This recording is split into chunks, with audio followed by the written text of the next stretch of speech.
I hope you are doing well.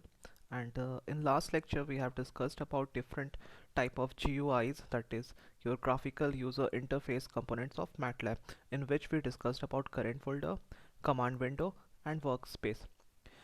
When I was doing the arithmetical operation, you might have observed that whatever output we were getting, we were not able to store it. Okay, for example, if in future I need to use that output, so I was not able to store it.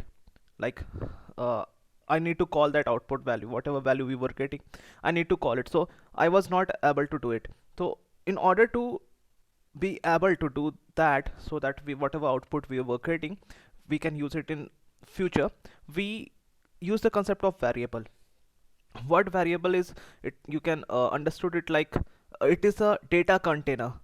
For example, I'm writing a is equal to 8 plus 9, so it is giving me the value a is equal to 17. Now when I will enter a in MATLAB, so it is giving me output as 17. So variable is a data container, and you can use alphabet in order to name a variable. Now let us do another one. Okay, let's do one more operation. A is equal to 4 into 5. 4 into 5, for example.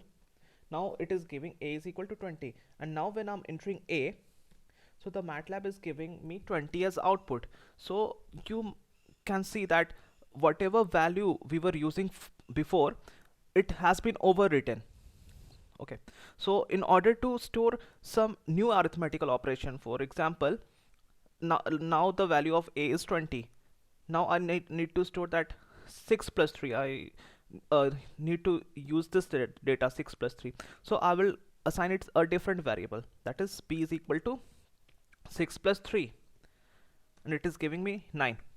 So now when I'm entering a, I'm getting 20, and when I'm entering b, I'm getting 9.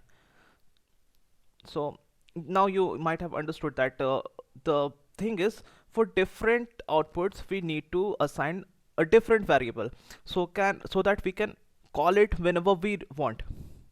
And in last class we have discussed about workspace. So in workspace, as you can see, the variables that are being processed right now, that is a and b, are being displayed here.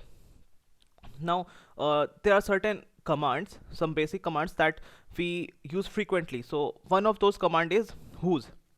Okay, so let us discuss a basic command, that is whos. So when I'm entering whos, so the MATLAB is giving me this output, that is the value, name, size, byte, class, and the name of the variable. So basically whos function is, whenever you will enter the name, the command whos, what MATLAB will do, it will show the list of all the variables, okay, that are being used right now. For example, right now we are using a as a variable, and we are using b as a variable, and these value, that is size, bytes, class, we will discuss about it later in our course. So this is one of the basic command, that is whos. One more command is there, for example, that is clear. Now suppose I want to eliminate this a variable, so what I will do, I will write clear, and I will name the variable that I need to eliminate, that I need to delete. So for that I will use the command clear a. So when I've written the command clear a, so as you can see, earlier in workspace, or let us do this thing, earlier MATLAB was giving me, when I was giving it the command whos, MATLAB was providing me a and b, but now it is giving me just b. That means the variable a has been deleted. And similarly, if you want to delete all the variables that we are using, that you are using, so for that the command is clear all. So when I'm written clear all, and now I'm entering again whos, so as you can see, MATLAB is not giving us any output. So that means that whatever variables we were using, that has been deleted. So that what clear a does, that was whos does, and that was clear all does. Okay, so we have learned three basic commands. Now in order to clear all the screen, now I need to clear screen, what I will do, I will enter the command CLC. So when I've entered the command CLC, the whole screen is cleared.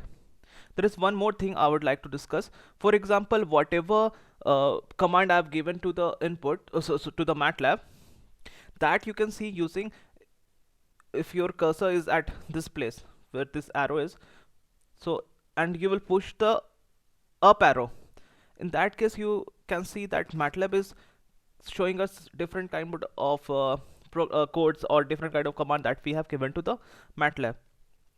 And you can say it is kind of history of MATLAB. Whatever command you have used, when you have used, it will also show us the timeline. Okay, when we have used this command.